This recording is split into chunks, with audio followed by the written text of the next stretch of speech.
Hello and welcome to the Weekly Rushes, your rushed rush through all the movie and streaming news for this week. If you can hear a really strange gurgling sound in the background, it's my stomach because I'm starving and I do the Weekly Rushes much faster when I'm hungry, and I know there's a great big Greggs sausage roll at the end of it, so apologies. So here we are. What's the news this week? Well, Chris Rock has been hitting the headlines this week. At the O2 in London, he talked about the Will Smith slap, the loudest slap in Hollywood history. He hasn't really talked about it. He's talked about it kind of by omission, in a sense, saying he's not going to talk about it. He was doing a gig at the O2 Arena with David Chappelle, who also himself was attacked on stage. So they both have sort of, I wonder if they bond about this backstage.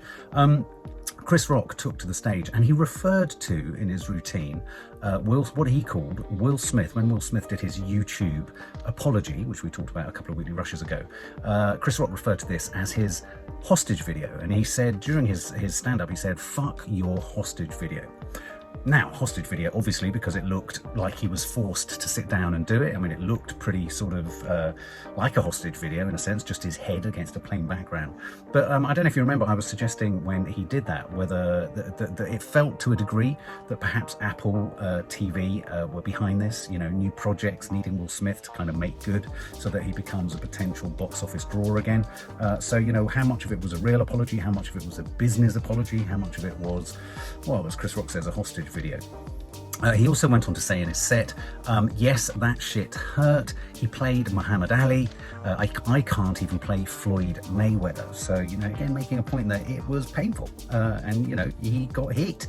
I know lots of people liked to pretend that it was fake and all that kind of stuff, but it just wasn't. But the fact that Chris Rock is now, you know, kind of going there, I think Will Smith's inference that perhaps they'll reach out to each other, I don't necessarily think that's coming. Chris Rock also said in another gig, unfortunately, he baked this reveal of this information, if you like, into, you could argue, a pretty tasteless joke about the O.J. Simpson trial. He kind of admitted that he's turned down hosting the Oscars again, so I wonder whether the Academy, feeling bad about the fact that they didn't really particularly support him, offering him the gig again, he said he turned it down. But he said, in the process, he said he cracked a joke about Nicole Brown Simpson, obviously the victim in the O.J. Simpson case, talking about how, you know, going back to do the Oscars would be like asking Miss Simpson to go back to the restaurant where I believe she went back to collect something shortly before her death. So obviously Chris Rock for the first time talking about it in public, and it's quite clear there's going to be no reunion or big kind of hugging it out or making up anytime soon. Obviously last week we were talking a lot about the Olivia Wilde, Florence Pugh, Shia LaBeouf, Harry Styles drama around the new movie Don't Worry Darling. I did say last week, I think, isn't it any press, even bad press, good press for a new film, because everyone's very excited about it. Don't worry, darling. Olivia Wilde has been heaping more and more praise on Florence Pugh, which it's almost getting to the point now where quite clearly she's trying to dampen any suggestion that there's a feud between the two. She's been pouring accolades of you know, compliments and all sorts of manner about on Florence Pugh's acting style, and she's ferociously talented, and how she doggedly pursues her craft and goes for the most authentic moment and all this kind of stuff, and how she kind of knew what Olivia Wilde's goal was with Don't Worry Darling, telling a great love story and all of that. She did this principally in an interview with Maggie Gyllenhaal, actually, for a magazine. But Florence Pugh hasn't shared anything, hasn't reshared anything, hasn't commented on anything, has been particularly quiet. And then, weirdly, as we've moved towards Don't Worry Darling, it's the Venice Film Festival this week, but as we've moved towards Don't Worry Darling's premiere at the Venice Film Festival, lots of chatter about whether we would see Florence Pugh on the red carpet with Olivia Wilde, with Harry Styles. And no, we might see them on the carpet. Will we see them together? Because they're going to be on the carpet tonight, so when you've seen this, we will know. But there's a press conference that's happened already at the Venice Film Festival. Florence Pugh wasn't there. Olivia Wilde tried to kind of contend with questions about this and kind of sort of batted it away and said the internet kind of is a self-feeding machine and let it look after itself. So she was trying to kind of quash rumours that there's any kind of conflict there. But there is a suggestion coming through various sources that on set, Florence Pugh felt that Harry Styles and Olivia Wilde's relationship and the way in which they demonstrated or acted in front of the cast and crew on set was deeply unprofessional and inappropriate. Florence Pugh, I think, needs to be careful that she doesn't come across too rigidly in this. I mean, the big drama has been around the fact that Florence Pugh, didn't arrive for the press conference at the Venice Film Festival. She says that she had commitments shooting Dune, which interestingly, Dune and Don't Worry Darling both come from the same studio. And interestingly, Timothée Chalamet could be released from Dune to attend the premiere and press conference for his film, Bones and All, the cannibal love story. So if he could be allowed, why wouldn't Florence Pugh be allowed? I'm sure she would be. I'm sure Denis Villeneuve would have allowed her at least more than 24 hours to go off and kind of promote a massive film for the same studio. So it would have been a case of talking to the same executives at Warner Brothers to clear that up. So it's going to be intriguing to see. There's going to be a lot of attention on the red carpet when and if Florence Pugh arrives and how they all are with each other, how they engage with each other. There was a bit of chatter around the fact that Olivia Wilde and Harry Styles arrived at the Venice Film Festival separately. When I was talking about this with Nadia, she said maybe they just came from different destinations. You know, it could be as simple as that. But of course, people are reading so much into this, so much as being, you know, it's under the microscope, the kind of working relationship between them all. But of course, I think this is only going to be good for the film. I think more and more people are going to want to go. There's a huge groundswell of Harry Styles support. I think Olivia Wilde isn't coming out of it too well, and I think Florence Pugh needs to be a bit careful and kind of, you know, take one for the team and maybe demonstrate, despite herself, some teamwork. But then maybe we just don't understand, you know, when Olivia Wilde in that clip to Shia LaBeouf said Miss Flo, she needs to sort her kind of acting style out. You know, maybe it was a much bigger rift than any of us can imagine. Talking of Shia LaBeouf, well, I mean, he's wanting to get some positive news stories out there, and you don't get a more positive news story, we featured it on the Popcorn Junkies Instagram account, than joining the doyen of filmmaking, the godfather, quite literally, of filmmaking, Francis Ford Coppola's next $100 million epic called Megalopolis. He's self-financing it. It's got an amazing cast already, insofar as Adam Driver's there, Forrest Whitaker, Lawrence Fishburne, John Voight, just to name a few. It looks like they're going to be shooting this in the autumn. This has been a long gestating project for Francis Ford Coppola, so this is a big deal for Shia LaBeouf. This could be a really kind of pivotal moment in his career as he seeks to rehabilitate himself as the FKA twigs, drama still unfolds, and the civil case is coming towards him. The tagline, or the logline on this project, it's kind of ambiguous, but this is what it's going to be about. The fate of Rome haunts a modern world unable to solve its own social problems in this epic story of political ambition, genius, and conflicted love. The fate of Rome, so a bit gladiator-esque. This was a curious story. Earlier in the week, Natalie Portman, she's shooting an Apple TV series called Lady in the Lake. They had to suspend shooting because some locals in Baltimore threatened to shoot someone if they weren't paid $50,000. A group of locals confronted one of the crew drivers, or one of the drivers on the production, on a particular day, and they said they would only allow filming if they were paid $50,000. Can you believe it? The driver refused to pay, but the group threatened to come back later and shoot someone if they weren't paid. So, of course, the police were called. They looked into this. I mean, this kind of thing can happen. I do remember once filming in Russia, and every time we started turning over the cameras, a set of builders would drill, and so we moved to another place, and they followed us, and they would drill. And basically, we sent a fixer over, and the fixer said they want this amount of money in order to stop drilling. And so, you know, these rackets, I mean, obviously they weren't going to shoot us, but, you know, these kind of rackets do happen with crews. Apparently, this also follows, there's another incident which happened in Chicago in July. This FX's Justified City Primeval. They had to shut down filming in July after two cars whose occupants were shooting at each other crashed through the production's barricade. Crazy. Casting news, film projects, new films, all this kind of stuff. We love knowing what's coming down the pipeline, don't we? What is coming down the pipeline? John Krasinski, obviously from The American Office, actor, husband of Emily Blunt, director of A Quiet Place and A Quiet Place 2, incredibly talented filmmaker and actor. He's working with Ryan Reynolds. Ryan Reynolds is appearing in his next film called If, for Paramount Pictures. It stars also, I mean, it's got an astonishing cast. This is sort of creeping up on the inside. I haven't heard too much about this. Phoebe Waller-Bridges is in there, Louis Gossett Jr., Fiona Shaw, Steve Carell, obviously his colleague from The Office. The story is based on an original idea by Krasinski and loosely described as being about a child's journey to rediscover their imagination. So a very strong cast coming through for John Krasinski, who I know is kind of relinquishing the reins of A Quiet Place, the franchise, and I know a couple of other films in that universe, are being made. Flying Lotus on Warp Records, a sort of incredibly odd electronica dance music composer. I didn't realise he was a director as well. He's directing a movie starring Tessa Thompson and Joseph Gordon-Levitt. What are your thoughts on Joseph Gordon-Levitt? He's not entirely ever ignited my fire of excitement. He's never got me going particularly. He's sort of curiously, I don't know why Joseph Gordon-Levitt always looks like he's been CGI created, and I never believe he's real. Did he play the guy who did the sort of high wire act between the Twin Towers? Did he play him in a drama? Tessa Thompson from Westworld. Joseph Gordon-Levitt, who has been in sort of many curious sort of films. He was in quite an interesting one about a cockpit, a hostage taking a cockpit was that for Apple TV? That would be in lockdown. They're attached to make a sci-fi film called Ash, and this is for, as I say, the filmmaker and electronic musician Flying Lotus, otherwise known as Stephen Ellenson. Neil Blomkamp, who is the producer, and he directed District 9, which is a brilliant film. I have to say, Neil Blomkamp hasn't found anything substantive since District 9 that you could say is particularly good. So he's exec producing, but the logline on this sounds quite exciting. This is about a woman, played by Tessa Thompson. She wakes up on a distant planet and finds that the crew and her pet space station have all been viciously killed. She then has to decide whether she can trust Joseph Gordon-Levitt, who's sent out to rescue her. But as they sort of start to investigate what's happened, all sorts of terrible things start to happen, and he begins to wonder how innocent she is, and she begins to wonder how innocent he is. Sounds intriguing. This has got all that sort of Alien-esque kind of stuff going on, hasn't it? Sticking with Tessa Thompson, she's also starring, opposite end of the genre spectrum, in Steve Buscemi's new film, The Listener. Few people realise that Steve Buscemi, the great actor from Reservoir Dogs, Fargo, The Big Lebowski, he's just fantastic. Boardwalk Empire, who was in the Martin Scorsese produced series. He's a great director too, and I had the great fortune of working with him for a day or so years ago. He directed a film called Trees Lounge, which starred Chloe Sevigny, and he's a very neat, indie, sensitive, gentle filmmaker.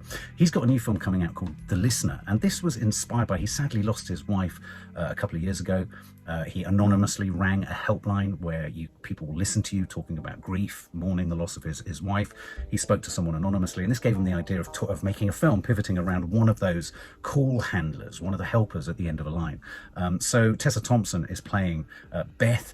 She's going to be the only on-screen performer, and then it's going to feature all of the voice artists of various other actors phoning in for help, essentially. So I think this could be intriguing. I do like these films where the visual potentials of a film are quite limited from the get-go, and then they have to become more inventive. So it's going to be a real character study. Everyone is hunting for the next big sort of Top Gun Maverick, aren't they? There's a trawler fishing process going through the 80s. Last week we talked about Ferris Bueller's Day Off. There's a sequel coming to that. And, like Top Gun, I think around the same time, Beverly Hills Cop had a similar kind of cut to it and a similar kind of edge to it and a similar kind of, I don't know, it was kind of cool. Beverly Hills Cop, Eddie Murphy, obviously very funny. Beverly Hills Cop, a third Beverly Hills Cop is coming. It's coming to Netflix. It was originally with Paramount. They let it go, I believe, and so Netflix are now looking after it. It's going to be called Beverly Hills Cop Axel Foley, because of course Axel Foley was the name of Eddie Murphy's Cop. There was the famous song by Harold Faltermeyer, the theme tune, dun, dun, dun, dun, dun, dun, dun, dun, dun, which of course was called Axel F. The first film came out in 1984, obviously. Oh no, there were two sequels, sorry, in 1987 and 1994. I lost interest after the first one, if I'm honest, and so this will be the fourth film. Joseph Gordon-Levitt is also in this, interestingly, so he's popping up all over the place, obviously alongside Eddie Murphy, and Taylor Page is going to be co-starring, and Taylor Page had her breakout role. She was excellent in Zola, the A24 indie pick about the two strippers who go on a tour, essentially. It was based on a Twitter feed, and she starred alongside Riley Keough, and the two of them played the two women. They were really good. It's quite arresting. It's quite dramatic and explicit, but it was a brilliant film. Jennifer Connelly, talking of Top Gun, do you notice where there's always a little back reference link here? That's kind of curious, isn't it? Jennifer Connelly, who recently has been seen in Top Gun Maverick, she's going to be starring alongside Joel Edgerton, Joel Edgerton's having a bit of a moment, actually. He's in 13 Lives. He's brilliant. He plays one of the cave divers, the anaesthetist cave diver. Joel Edgerton, he was also in The Green Knight. He's starring alongside Jennifer Connelly in a new Apple sci-fi series called Dark Matter. This, let me read you the logline on this. The series is going to follow Edgerton, who plays a physicist, professor and family man who, whilst walking home on the streets of Chicago, is abducted into an alternate version of his life. This sounds a little bit like the China Wyville, if that's how you pronounce his name, book and BBC series called the City, I think. And it's this idea that you have these parallel kind of realms, worlds, which you can sort of step from one into another, and you're living your slightly different life based on different decisions you made at different times. So I think it's going to be something like this. It's a sort of labyrinthine, mind-bending project in which he's going to be sort of trying to orientate himself within these many sort of narratives of his life. But the great twist in Dark Matter is that his foe, if you like, his villain, the person that he has to escape or kind of overwhelm or overcome, is himself. Always good when there's a bit of internal strife. Nick Cage, before we get going on this, I want to know what it's about, but we don't know what it's about. Nick Cage is simply, all we do know is Nick Cage is going to star in an A24, the indie powerhouse comedy series called Dream Scenario. He's obviously been recently in The Unbearable Weight of Massive Talent, really good. He was excellent in the indie film Pig. He's soon to be seen in Renfield, which is the film about Dracula's assistant, essentially, which apparently has taken a comedic route, so comedy seems to be high on Nick Cage's agenda at the moment, which is good. It's described as a comedy, this project. It's called Dream Scenario. I wonder whether I wonder if he's going to continue the slightly hallucinogenic, mad-capped adventures by each episode being a dream scenario. I mean, in a sense, maybe it is what it says it is. The concept of this is written on the tin. This is such excellent, exciting news. One of the absolute guilty pleasures of Iron Man 3 and Shang-Chi, for me, the Marvel films, was Ben Kingsley. Ben Kingsley, the classic British actor who won an Oscar for Gandhi, and he's just been in so many things. He's everywhere. He just does so many things. Doesn't change. He's looked the same sort of, just the same for years. Anyway, he brought to life this amazing character, Trevor Slattery, who was supposed to be the Mandarin or something in Iron Man 3. Anyway, he was basically an out-of-work, drunk, drug-taking actor who forgets his lines, is totally shambolic, incredibly eccentric, a classic kind of amateur dramatics actor who's constantly thinking about the role and remembering the days when he did his Macbeth in Croydon, I think at Fairfield Halls or something like that. I think Croydon was mentioned in a Marvel film. Well, he's returning to the Marvel Cinematic Universe in the Disney Plus Marvel Studios series Wonder Man, which we talked about before. I didn't even know there was a Wonder Man. Apparently Wonder Man himself, the character Simon Williams, aka Wonder Man, he too was an actor or a stuntman or something like that in the original comics. So the idea is that this is going to be something of a Hollywood satire. And I, to be honest with you, if you haven't seen this character of Trevor Slattery, it's worth checking out Iron Man 3 and it's worth checking out Shang-Chi. He's deeply indulgent and funny, and he's a real riff on the eccentricities of being an actor. It's almost like he's almost Richard E. Grant's Withnail in the world of the Marvel Cinematic Universe. Something else that was on the Popcorn Junkies Instagram account, Helena Bonham Carter is joining Anthony Hopkins and Johnny Flynn in a Holocaust rescue drama called One Life. This is being directed by one of the directors of Black Mirror. Anthony Hopkins is going to be playing the older version of Nicholas Winton, whereas Johnny Flynn will be playing the younger version, and Helena Bonham Carter will be playing the younger version's mother, if you see what I'm driving at. Nicholas Winton was a London stockbroker who saved 669 children as the Nazis advanced on Czechoslovakia just prior to World War II. A little bit of a Schindler's List story here. Which I think, again, Anthony Hopkins coming off the back of his Oscar win for The Father, this will be intriguing. The title of this, One Life, is a paraphrase from the Jewish Talmud. Whoever saves one life saves the world entire. Anyone remember the GameStop sort of boom, the moment where Reddit kind of stock investors managed to kind of give hedge funds a run for their money? They almost changed and transformed the entire American stock market industry within overnight as they repeatedly betted on essentially a defunct stock, GameStop, which I think was a video game store. It was the most shorted stock in American history, and a bunch of Reddit investors just drove the price up and made so much money, and then lots of people made so much money, and then lots of people lost so much money. Well, that whole drama, that story, I mean, it went right up to the White House, where they were thinking of changing rules and laws and all sorts of things to stop this being able to happen. It was the sort of David versus Goliath of the stock market. It was a brilliant story. It was all very dramatic when it was happening. Well, this is being given a film treatment, and it's been given the film treatment by the team essentially behind Pam and Tommy, the series about Pamela Anderson and Tommy Lee that's on Hulu or on Disney Plus. Paul Dano is going to be in this, Seth Rogen, Sebastian Stan, and Pete Davidson. also, my God, this has got comedy chops. And you could kind of see them as these kind of erstwhile, young, hip Reddit investors giving the stock market and hedge funders a run for their money. I'm feeling we could get a little bit of Wolf of Wall Street, but at the opposite end of the spectrum here. You know, it'll be the small player versus the big player. Although, to be fair, Leonardo DiCaprio was originally a small player, became a big player in that too. I think this will be really, really fun. It'll be really arresting. It could be like The Big Short. It could be another one of those great sort of financial stock market kind of stories. Lord of the Rings, The Power of the Ring. Just a quickie. We've done our review. We've checked it out. I'm smitten. I'm in Middle Earth in my head. I'm there. I've bought a one-way ticket to Middle Earth and I'm staying there for a bit. It's obviously forged the biggest premiere ever in Amazon Prime's history. Just as House of the Dragon delivered HBO the highest premiere ever and then increased its numbers, actually, interestingly, on the second week from 10 million to 10.2 million. Lord of the Rings, The Power of the Ring has delivered over 25 million viewers worldwide. I think the HBO numbers for House of the Dragon were for just North America. But for Lord of the Rings, this is 25 million worldwide. It's the biggest number of people to watch one show of anything on Amazon Prime. So it's broken records. The head of Amazon Studio said it's somehow fitting that Tolkien's stories among the most popular of all time and what many consider to be the true origins of the fantasy genre have led us to this proud moment. So it's seen as a success. I think we can look forward to seeing more. But it will be interesting to see how episode 3 performs once it lands and whether Amazon are quite so transparent so swiftly about the numbers around that. Obviously HBO released the numbers on their second one almost immediately because they were higher. As I was saying, it's the Venice Film Festival this week and Darren Aronofsky, I just wanted to flag this up. We've talked about this on the Popcorn Junkies Instagram account, but Darren Aronofsky's got a new film out called The Whale and it stars Brendan Fraser and he got an 8-minute standing ovation for his performance of an English teacher called Charlie, a reclusive English teacher called Charlie who lives with severe obesity. Brendan Fraser in interview talks about the fact that he's put on a lot of weight since his sort of superhero kind of, action hero physique of things like The Mummy and George of the Jungle and things like that.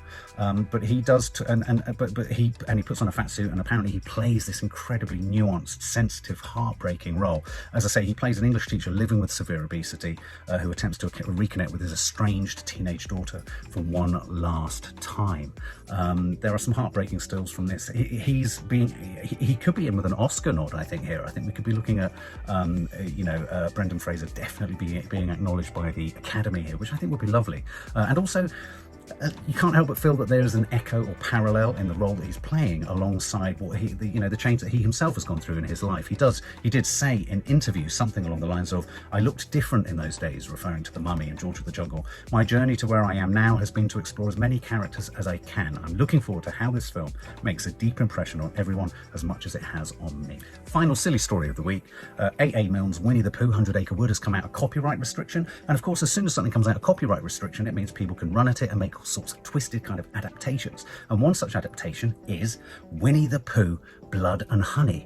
This is a new film. They've released a trailer. It hasn't been finished in the edit. So the trailer's done so well, they're now rapidly trying to finish it in the edit, so they've actually got a film. It's a film where it's a horror set in the 100 Acre Wood. Christopher Robin returns, and essentially Winnie the Pooh and Piglet have gone feral, and they want your blood. They've lost that sense of sensitivity and belonging and community, and they're just hungry for blood. Which leads us to films of the week, and really there's only one big film of the week, though there are two.